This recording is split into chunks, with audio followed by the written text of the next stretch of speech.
मैं मल्लारना की मीटिंग दे रहा था, वहाँ पे मात्र 20 आदमी प्रदेश अध्यक्ष की मीटिंग में हों, तो ये हमारे लिए शर्म की बात है। बीजेपी वालों को तो पता नहीं शर्म आ रही नहीं आ रही, मेरे को जरूर शर्म आ रही है। यदि मेरे को बता देते तो 100-2 साल हम ही भेज देते, ताकि 2 साल के अंदर प्रदेश सदस्य की ऐसी स्थिति नहीं होती। किरोड़ी लाल मीणा, मैंने पहले भी कई बार बोला है, एक जनाधार वाले नेता हैं, एक बड़े नेता हैं, एक अच्छे लीडर हैं। उन्होंने इस्तीफा दे रखा है। मैं तो ये कहूँगा, बीजेपी दिल से नहीं मना रही है क्या उनको? भाई मैं ये कह रहा हूँ, चाहे किरोड़ी जी को हाथ जोड़ो, चाहे पैर पकड़ो। नजदीक हालांकि अभी घोषणा नहीं, लेकिन मंडलों पर ज़्यादा मीटिंग लेने उद्देश्य क्या है और किस प्रकार का रेस्पॉन्स दिखाई देंगे? तो 2 साल विधानसभा क्षेत्र का उपचुनाव शीघ्र घोषित होने वाला है और हम हमारे मंडलों का गठन पहले किया हुआ है, लेकिन हम पूरे पुनर्गठन कर रहे हैं मंडलों पे। यदि कोई कार्यकर्ता हमारा सीखते हुए एक्टिव करेंगे उसको और कोई नए लोगों को जोड़ेंगे।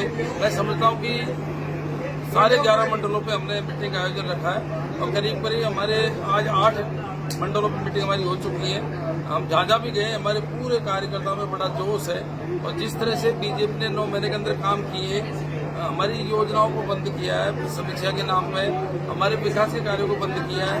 हम गाँव में गए, पूरी जनता उनसे परेशान है बीजेपी की सरकार से और उसका परिणाम ये रहेगा कि आने वाला जो विधानसभा का चुनाव होगा, यहाँ पे बहुत भारी मुक्ति से कांग्रेस जीतेगी और बीजेपी का हराएंगे। आप टिकट वितरण की क्या प्लानिंग रहेगी? टिकट में हम प्रयत्न करेंगे। हमारा हमने पुनर्गठन हमने लोगों को बोला भी है, जो समीक्षा हुई है कि हमारे सर्वे के आधार पर, और मैं समझता हूँ कि हाईकमान पूरी नीचे तक सर्वे करके जानकारी प्राप्त करके जो सर्वमान प्रत्याशी होगा उसको मेरे हिसाब से उतारेंगे और हम सब मिलकर उसके लिए काम करेंगे। कार्यकर्ताओं की तरफ से कोई सुझाव दिया गया है आगामी चुनावों को लेकर? हमने सब कार्यकर्ता को ये रहा है कि जो बीजेपी ने 9 महीने के अंदर हमारी योजना को बंद कर दिया, उसको आम जनता तक पहुँचाए। जो बीजेपी ने हमारे काम बंद कर दिए उनको आम जनता तक पहुँचाए और बीजेपी भ्रम नहीं फैला सके, बीजेपी झूठ नहीं फैला सके। इसलिए हम पहले अलर्ट कर रहे हैं, क्योंकि उनकी सरकार में कोई किसी भी प्रकार का वो मिसयूज कर सकते हैं सत्ता का। हम इन सब चीजों के लिए इन मीटिंगों में सबको सतर्क कर रहे हैं। सांसद सीपी जोशी ने कहा है कि राहुल गांधी का जो पासपोर्ट है उनको रद्द कर देना चाहिए, क्योंकि विदेशों में ऐसा है, बीजेपी ऐसी भाषा का प्रयोग करती है, वो पूरे देश में वातावरण गंदा कर रही है। मैं समझता हूँ जिस हिसाब से उनके स्टेटमेंट आ रहे हैं, उनका कोई नेता कह रहा है कि राहुल गांधी की जीप काट देनी चाहिए, कोई नेता कह रहा है राहुल आतंकवादी है, कोई कह उनका पासपोर्ट रद्द कर देना चाहिए।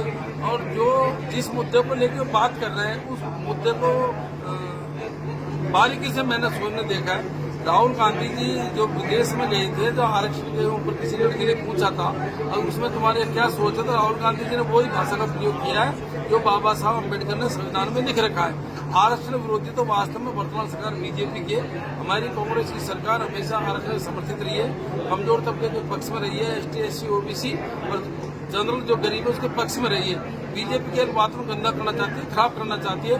और मैं समझता हूँ कि जितने राष्ट्रभक्त कांग्रेसी हैं, बीजेपी को हो ही नहीं सकते। ये तो राष्ट्रभक्त के नाटक करते हैं। हमारे लोग वास्तव में राष्ट्रभक्त हैं। इस राहुल गांधी जी के परिवार में से बहुत सातत दिए लोग आ गए। इंदिरा गांधी जी मर गई, राजीव गांधी जी मर गए, नेहरू जी लंबे समय तक जेल में रहे और उनको ऐसे आरोप लगाते हैं। जनता इस बात को बिल्कुल नहीं माने। आज प्रदेश अध्यक्ष आपके पूर्व विधानसभा क्षेत्र में ऐसा मैंने भी वीडियो देखा है। प्रदेश अध्यक्ष भी हम मीटिंग कर रहे हैं मंडल स्तर पे, सदस्यता के नाम पे। हम भी मंडल स्तर पे मीटिंग कर रहे हैं। मैं समझता हूँ कि वो मीटिंगों से पता लग जाएगा कि जनता का झुकाव किसमें है। अभी मैं मल्लारना की मीटिंग दे रहा था, वहाँ पे मात्र 20 आदमी प्रदेश अध्यक्ष की मीटिंग में हों, तो ये हमारे लिए शर्म की बात है। बीजेपी वालों को तो पता नहीं शर्म आ रही नहीं आ रही, मेरे को जरूर शर्म आ रही है। यदि मेरे को बता देते तो 100-2 साल हम ही भेज देते, ताकि 2 साल के अंदर प्रदेश सदस्य की ऐसी स्थिति नहीं होती।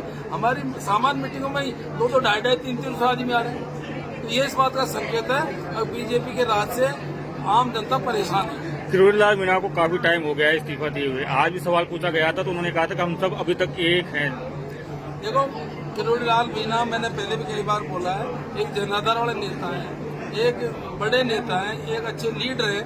उन्होंने और उन्होंने इस्तीफा दे रखा है। मैं तो ये कहूंगा अब उनको दिल से, यदि बीजेपी चाहती है अब थोड़ा बहुत उनके कुछ हो तो उनको दिल से करोड़लाल जी को मनाना चाहिए, ताकि थोड़ी बहुत जान आ सके, नहीं तो हालत बहुत खराब है। लेकिन आपको क्या लगता है कि बीजेपी दिल से नहीं मना रही है क्या उनको? भाई मैं कह रहा हूँ, चाहे करोड़लाल जी को हाथ जोड़ो, चाहे पैर पकड़ो, थोड़ा बहुत करोड़लाल जी के पीछे पड़ेंगे तो हो सकता है मनाना चाहिए उनको। बस ये है कि इतने बड़े नेता, इसका इफेक्ट देख लो ना, 20-20 आदमी मीटिंग मारे।